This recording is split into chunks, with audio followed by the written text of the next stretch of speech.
Welcome, everyone. My name is Tim Mikhelishvili, and it's a pleasure to be here with you this Wednesday afternoon. I have a special guest today, Mette Dyhrberg. She's the CEO and founder of a novel digital approach to manage chronic autoimmune diseases.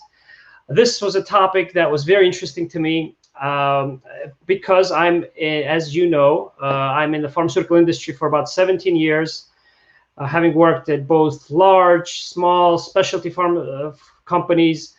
And it only was about a year ago that I learned about digital therapeutics. And I was fascinated by the topic. I learned from it because I'm a member and also a chair of the mentorship committee at the Medical Affairs Professional Society. And so I've been following this topic. I started a group called All Out Pharma Digital, with many other leaders across different companies who are critically evaluating the role of digital health in healthcare in general, in medicine. And so it's my pleasure to introduce to everyone Mette.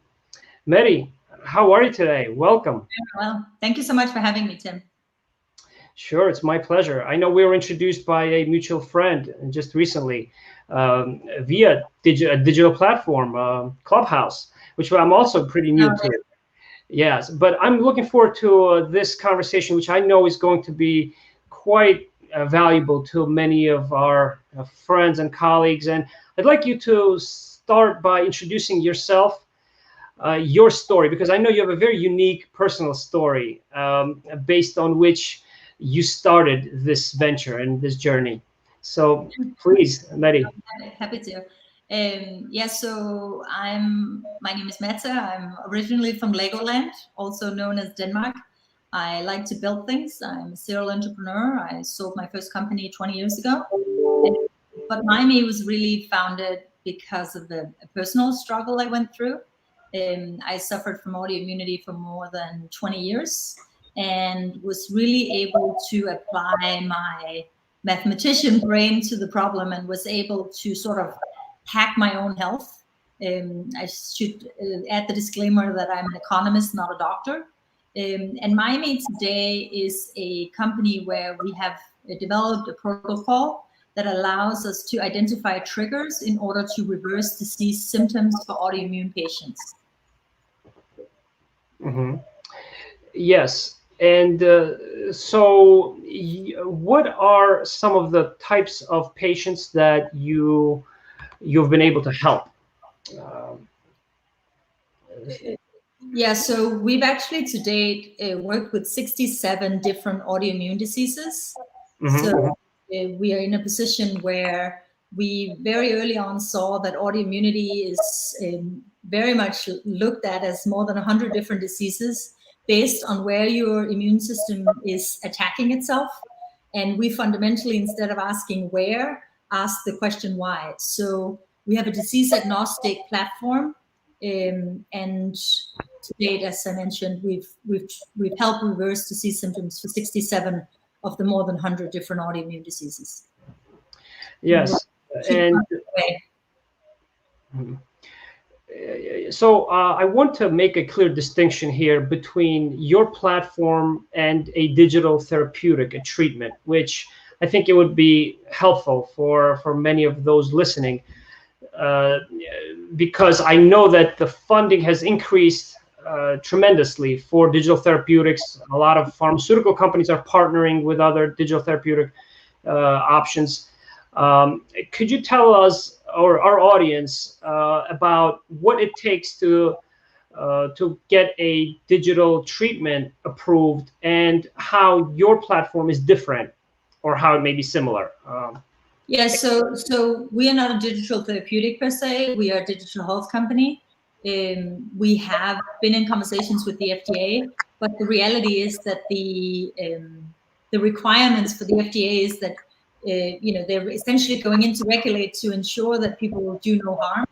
And being that we have a deductive protocol, we don't add anything, we take away from what people are already doing.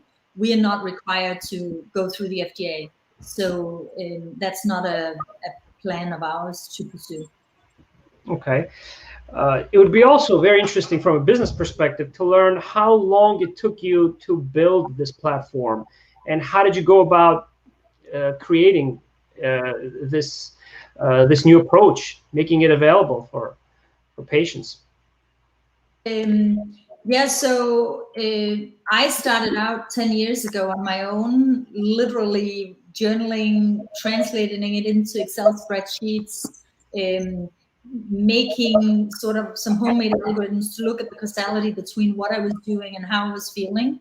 And I was able to, after 5 months, prove I wasn't at cardiac risk, which at the time I had done weekly EKGs, blood thinners, cholesterol lower since I was 24. Mm-hmm. And, wow. And after 16 months, I was able to normalize my blood work, reverse all my disease symptoms, and I've been drug and symptom-free since. So for me, the journey, it very much started as an N of one. And then due to a lot of sort of circumstance at the time, Kevin Kelly at Quantified Self was really collecting a group of people that were very interested in biohacking. So while I was building my last company, I became extremely fascinated with this idea of people doing self-improvement through biohacking. And so over the first couple of years, I was able to do the same as I had done for myself for 33 other people. And so 5 years ago, decided to let it stand the test and actually test out the protocol and see if it was possible to get it to a place where it would be scalable. And so we first tried to go through the traditional healthcare system, hospital centers and units, to really ensure that we got the RCTs in the right way. But because we didn't speak their language, it was very hard for us to even have the conversations with the hospitals. So we ended up doing our first sort of beta study on 40 lupus patients. And we got it to a place where we could then take that data to the hospitals and say, you're the experts, this is the data, could we have a conversation? And those conversations led to several trials that are in deployment at the moment. And it's a long process, right? First you do the initial studies, then you get the partners, then you do your study RCTs, RIBs, and so on. And then once you get to the other side of that, the results in this case have been very impressive. We've been able to improve 85% in terms of fatigue, 40% improvement in pain, and 90% of everyone have been complacent to everyday tracking. We see a 97% compliance with the first initial 16-week protocol. But once you get to the other side of all the clinical validation, then comes all the commercial validation, right? So then that's the next aspect that you embark on. And yeah. So that's been a journey, but so far so good. That's great. Congratulations on this effort. I think this is so relevant, particularly as we are learning a lot more about COVID, about the differences in terms of the susceptibility of why it is that certain patients who have COVID are more likely to have those long haul symptoms and be termed long haulers.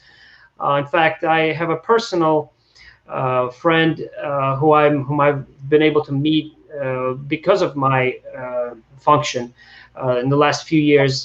His name is Jean-Laurent Casanova, and he's at Rockefeller University, and he's identified the links of 69 of the 270 known primary immunodeficiencies, and he's embarking on an important initiative currently to study to evaluate the hypothesis that he has that COVID and its variable manifestation may be due to the inborn errors of immunity. So COVID itself may be an autoimmune disease, and which we're going to learn more in the future. So I want to ask you about the long haulers that your team is helping. What are some success stories of COVID patients who've been utilizing your digital platform? So we're fortunate to be able to utilize the data that we have on the autoimmune population, right? So we do see COVID long haulers as an acceleration of pre-autoimmunity. And many were unaware that they were sort of on that track, but we've been able to reverse fatigue, reverse brain fog, get people back to work in a similar fashion as what we do for autoimmune patients. I think the backstory might be interesting here in the sense that when Mount Sinai came to MyMee, because in the beginning of last year, they really didn't have a very clear understanding of what was going on yet. We didn't even have a name for the COVID long haulers, but they were seeing patients show up that was showing, myocarditis, dysautonomia, and really look very autoimmune. And so they came to us asking for help, and we started with the first 40 patients in June of 2020. And we're able to, because of the very nature of MyMee, where you really go in and look very open-ended at everything that's going on and find the causality and slice and dice it, we were able to very quickly see some of the interventions that would be super helpful for the population. And so, for example, the fact that vegans and vegetarians were much harder hit. And the moment we saw that in the data, we went in and went through all of the patients that weren't vegans or vegetarians, but really to assess their protein intake. And we were able to see that depending on their protein intake, that actually had a huge impact. So one of the first interventions that we were able to put in place was really increasing proteins. So some of these insights seem very small, but when you're in the position of a COVID long hauler, it really is about getting bandwidth, because with the immune system, that's typically how it goes. It's not one big swoop. It's sort of like trying to make that reiteration so that the immune system can take over and fend for itself again. Mm-hmm.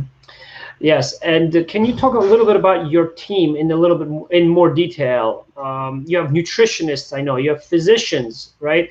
And the platform, as far as I understand it, consists of self-tracking symptoms, right? The analytics, real-time analytics, and then of course the healthcare team that you have, right? That is able to interact with the patients.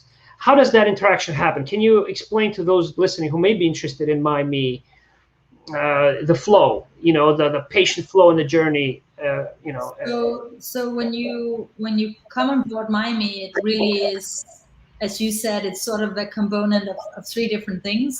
We have this self-tracking component initially where we gather intel, and you can almost think of it as your body signaling. So your runny nose or your joint pain, and we translate that data or that noise, we turn into understanding using computers. And by finding the causality between what you do and how you feel, we can actually identify what is triggering your flares, and then we turn those machine insights into human behaviors using a clinical care team. And so that team is all health coaches that have reversed their own autoimmune disease, but they're also nutritionists, dietitians, nurse practitioners, and so on. And we then have, we both have naturopathic and rheumatoid doctors on the team, because a large part of this is also understanding, is there supplementation needed, or in cases of patients that would like to interact with their doctors, our rheumatoid physicians will then be able to help people facilitate that. Mm-hmm. Yes, and so, I spoke on my earlier episodes here, sessions here on LinkedIn Live, about the general, relevance of telehealth and its trends. And it has increased substantially, as we all know. But I mean, 38 times, um, 38 times more than it was in January of 2020. But it has stabilized over time. And I showed this graph that I spoke with an academic cardiologist whom I've known quite well, Dr. Warren Wexelman. So the usage of digital platforms for telehealth is now stabilizing, but it's being used to variable degrees in different specialties. And I showed this report from McKinsey, which looked at that substantial variation in terms of the types of specialties, psychiatry, mental health, really taking the lead in this transformation and adaptation to novel ways to deliver and receive care. But rheumatology is also quite high up there, and I know that the study that you referenced that's now published is in lupus. I know you have patients with rheumatology that you're helping as well, and your team. What do you think are some of the limitations or some of the remaining challenges? We spoke about, in my earlier sessions here, about convenience, the access, right? So I want to ask you to speak about the, how patients can access this, of all different, from all different walks of life. Is this reimbursable? What role does the insurance, health insurance, play? If you can share with us how convenient and what the access is for MyMee, and then how it integrates into the flow for physicians, into the clinical workflow, that would be great, I think, for many. And I want to remind everyone to send us your comments, ask questions, please. So I think as a starting point, the convenience is a given, right? People don't need to go see somebody if they can actually stay at home, particularly an autoimmune population that generally sees 45 specialists on top of their work regime, picking up kids and everything else. So being able to have these conversations from your home makes sense. In our case, because we track, you can say doctor's visits are sort of like these snapshots in time, but because of the data collection that we do, we actually fill the gap between those doctor's visits. So we have more insight into what's actually going on in your life because of the data that we collect. So I think from a convenience point of view, it takes the client a couple of minutes a day, same as it would to take your brush your teeth. And the idea is that not only is it high convenience for the individual, but we see MyMee as a tool for the rheumatologist, gastroenterologist, dermatologist, in the same way as the electric toothbrush is to the dentist, right? It's a way for people to optimize their own health in between doctor's visits. It's not a replacement. If you need special pharma medication or any other treatment, that's something that you do directly with the physician team. We are not replacing that. We are an adjunct therapy to that. But nevertheless, a lot of people are actually struggling to figure out what's working, what's not working, and that's where we come. We are currently working with several payers where it is reimbursed. If you come into Oscar Health, Humana, others, you'll be able to get MyMee paid through that PMPM model. But we are also in a situation where people who are paying out of pocket are either getting it reimbursed by their insurers or using HSA, FSA, or even just down straight to payment plans, right? People who cannot afford to pay for a 16-week program split it up and paid over a year. In particular with the COVID long haulers, they've spent an enormous amount of money navigating that sort of unknown territory. And so for them, we are very cheap and convenient alternative. Yeah. Yes, I know that you have partnered with Oscar Health, correct? And you have that on your website. And any learnings from that experience in terms of how you've customized or you customized the data that you have generated as well, which is now published based on the patient-reported outcomes, which I think a lot of the payers like Oscar Health probably appreciate in particular, in addition to patients themselves. Any other details or any other plans to work with other payers as well across the country? So we work very differently with each company. We do everything from 100% risk based on our end, where we supply the MyMee program, and then a full year later we calculate the savings and get a portion of those. We also have payers where we get a full payment for a full year upfront, and we have some where it's not prescription, but it's anyone who calls the care team.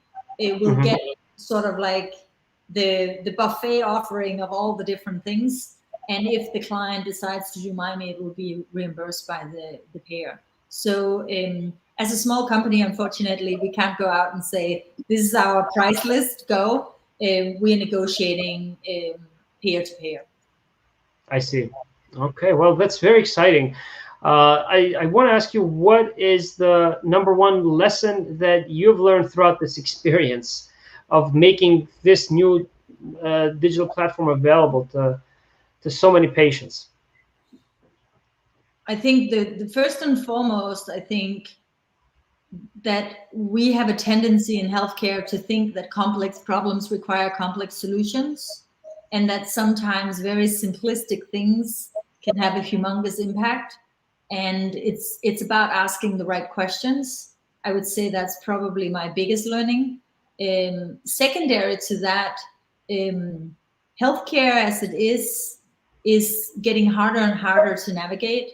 The autoimmunity in our parents' generation was one in 400, and in ours it's 1 in 5.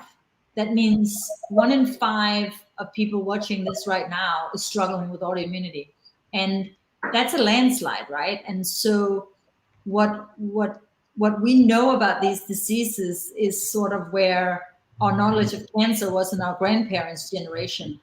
And so we need a more granulated picture. And because autoimmune disease has its manifestation the way it does, a lot of times people, despite feeling awful and having all sorts of symptoms, don't have any changes in their blood work or even their antibodies.